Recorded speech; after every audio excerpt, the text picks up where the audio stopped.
So I just want to have an art think. Oh, you're over here. Good morning. How are you? Are you well? I hope so.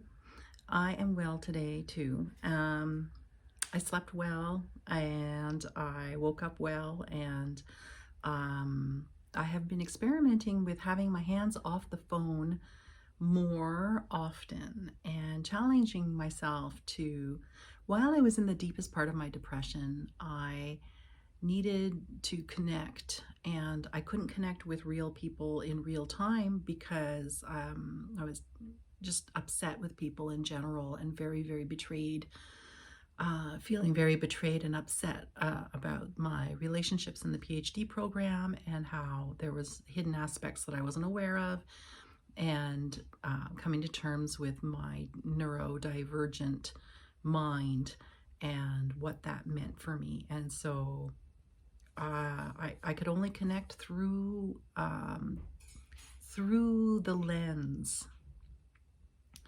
And we're coming up to about a year since I started these videos, and there is a huge difference. Like, connecting through the lens helped me a lot because I tend to think out loud, and being able to put it out there on the ether, I didn't want to repeat myself. So I kind of thought through my thoughts to their conclusions and was able to withdraw from the PhD, understanding that I can contribute nothing to the conversation that hasn't already been discovered.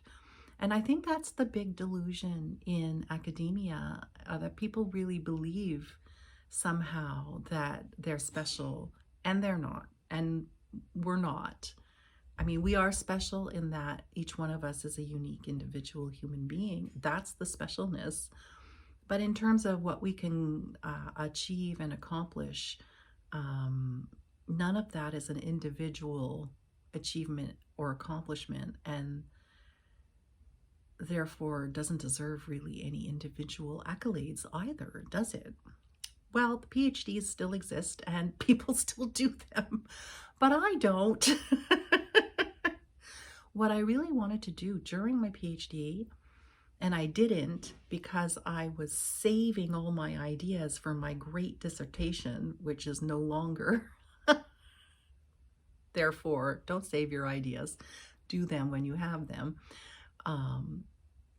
My idea was to demystify academia and to bring the knowledge that I was learning to everybody, to be freely available. And I still want to do that. I did learn things during the PhD besides about myself, even though my subject is myself. My subject is my subject because, knowing myself, I can know, I can give what I discover to others who are like me. And I really thought I was like everybody else, but I'm not.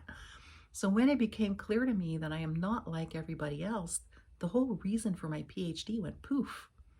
And I no longer had any motivation, because that's how my neurodivergent mind works.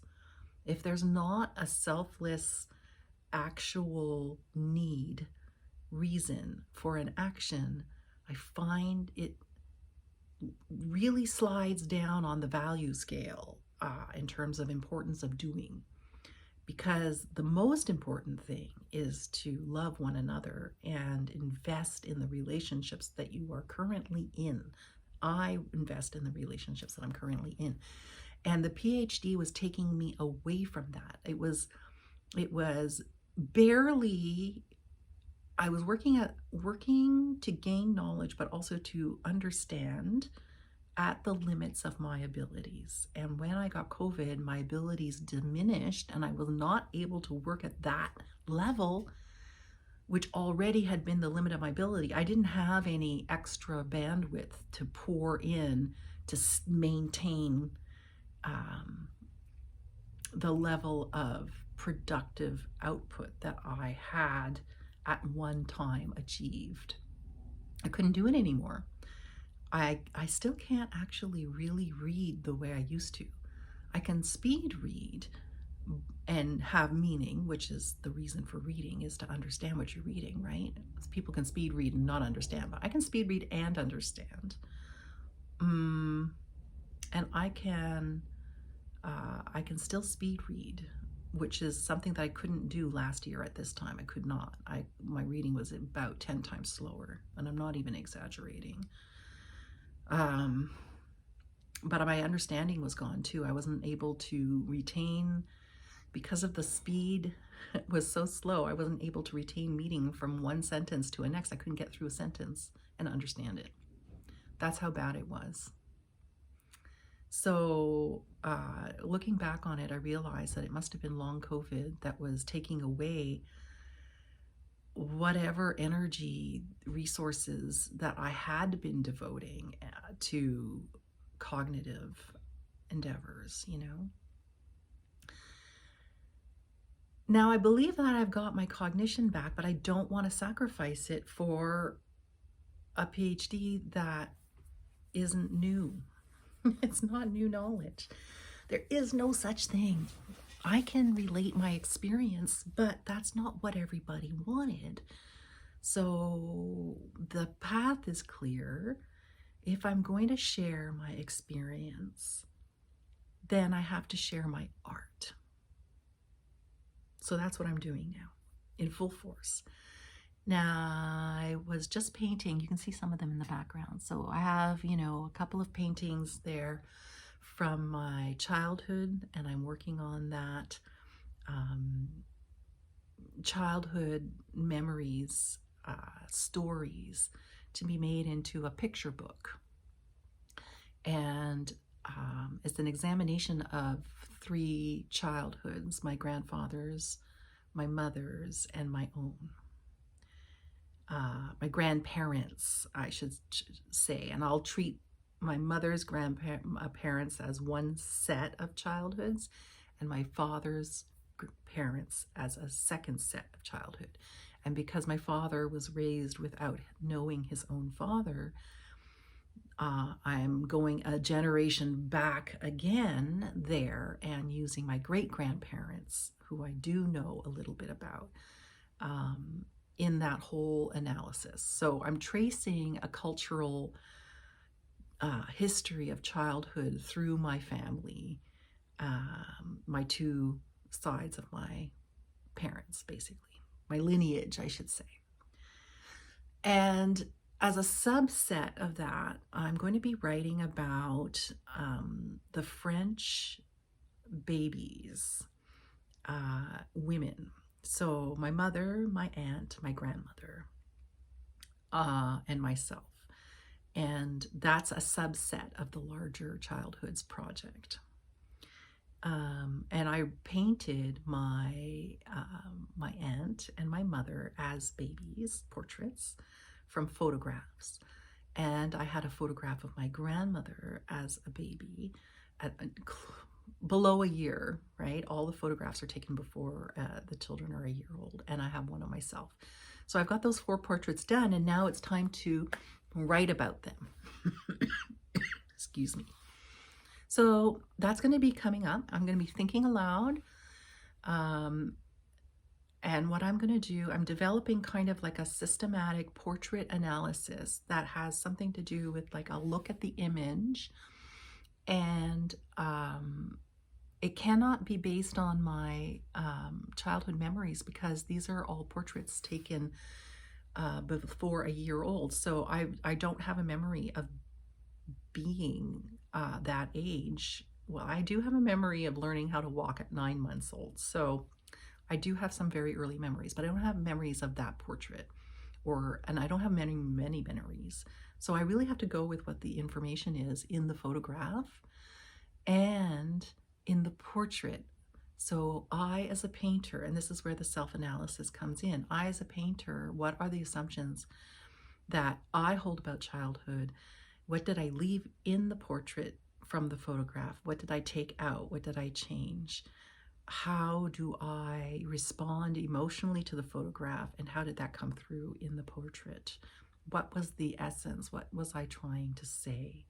And once I do those analyses, I'll be able to then write an essay, and I think I'll submit it somewhere, you know.